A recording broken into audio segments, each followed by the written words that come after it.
All right, let's dive right into this explainer. Today, we're going to completely shift how you view one of the absolute most famous passages in the entire biblical canon. You definitely know the one, Isaiah chapter 6. It's given us some of the most recognizable imagery in history. You've got the confession of unworthiness, the burning coal, and that famous response, "Here am I, send me." But what if our familiarity with this passage has actually blinded us to what is really going on? For centuries, we've basically treated Isaiah 6 as just a simple, personal call narrative.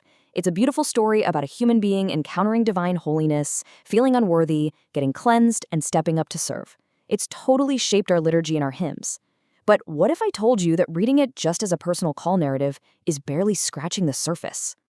And that brings us to the massive paradigm shift we're about to take together. We're going to drop right down beneath the familiar surface of this story to uncover a massive, hidden theological architecture. This isn't just some prophet's private diary entry, folks. We are looking at a foundational, cosmological, prophetic, and Christological event that permanently transforms the way the entire biblical narrative must be understood. So let's get into it. Layer 1, the cosmic scene. Inside the divine council and the seraphim's true identity. To really understand what Isaiah stepped into, we got to look closely at the text. It anchors us in the exact year King Uzziah died. The earthly throne of Judah was completely empty, which meant massive political panic.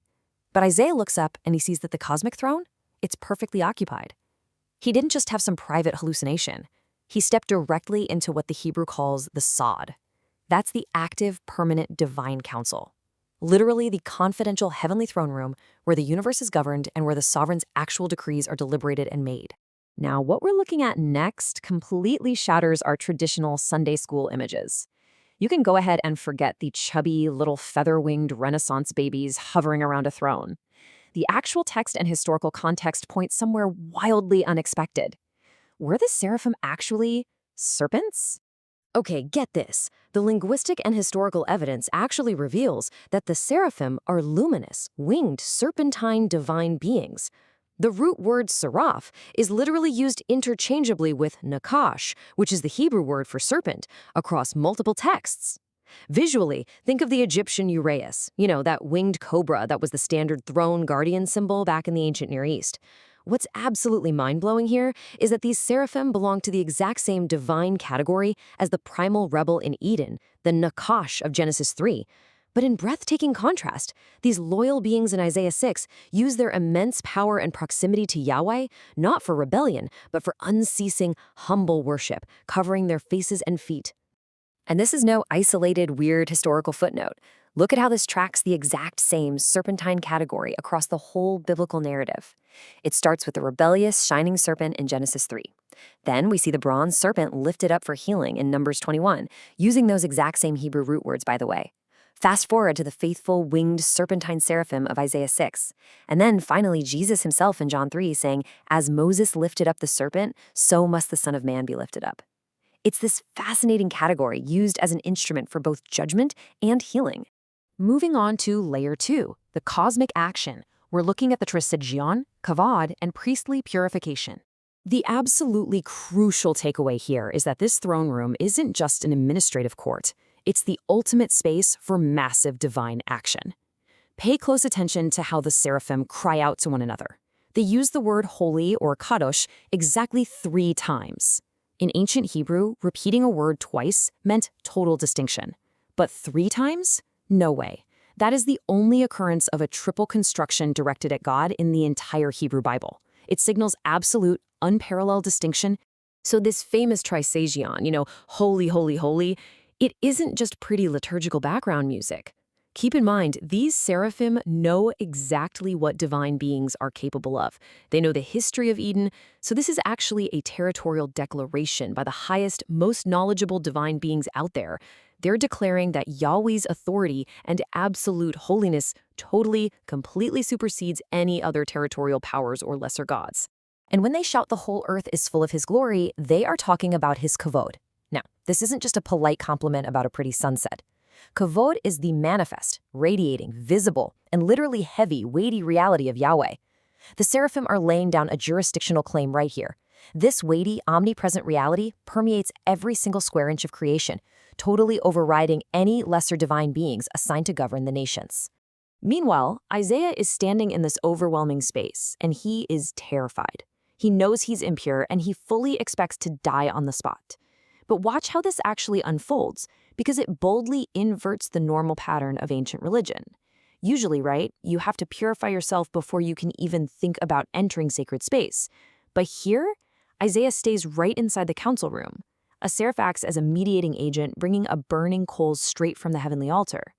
The grace of God actually descends through the council's own instruments to purify Isaiah from the inside out.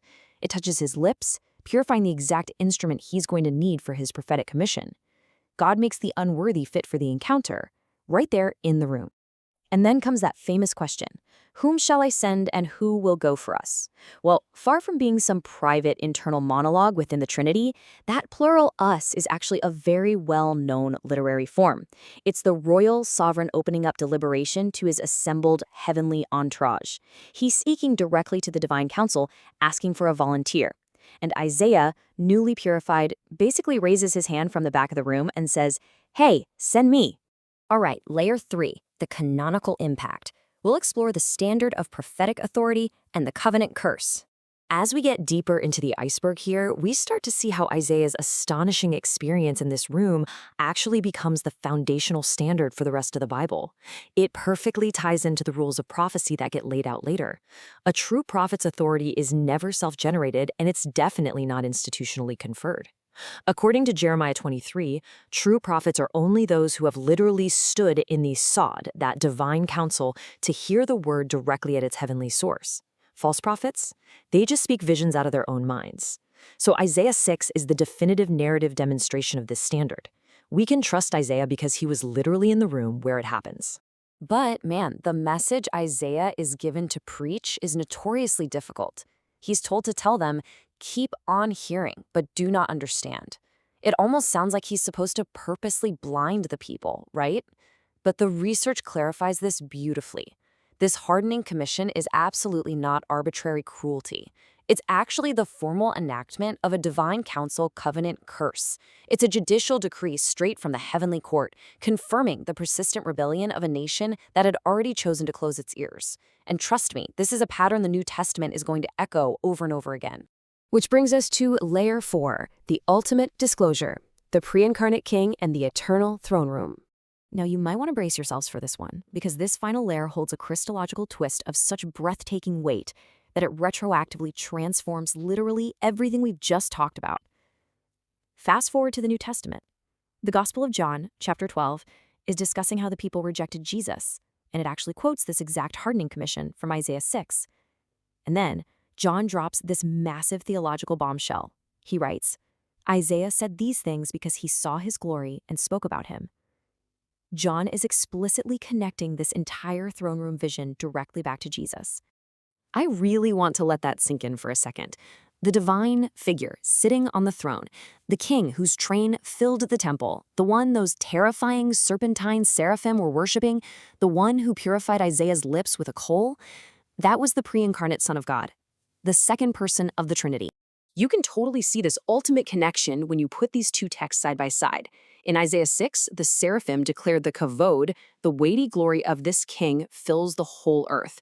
Fast forward to John 1:14, the word became flesh, and we have seen his doxa, which is the exact Greek translation of kavod. The ancient radiating glory that filled the cosmic throne room became personally, bodily, and permanently visible in human form as Jesus of Nazareth. How incredible is that? And if we follow this thread all the way to the very end of the Bible, we hit Revelation chapters 4 and 5.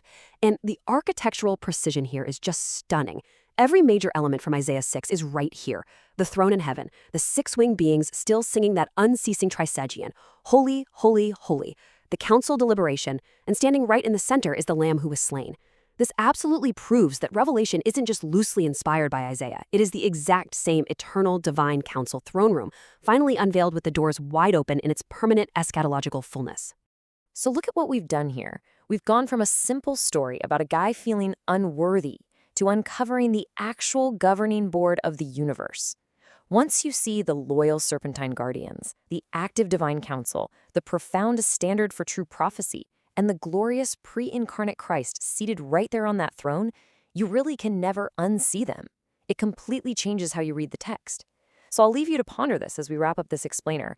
If all of this was hiding right beneath the surface of a passage we thought we knew perfectly, what other biblical depths are just waiting to be uncovered?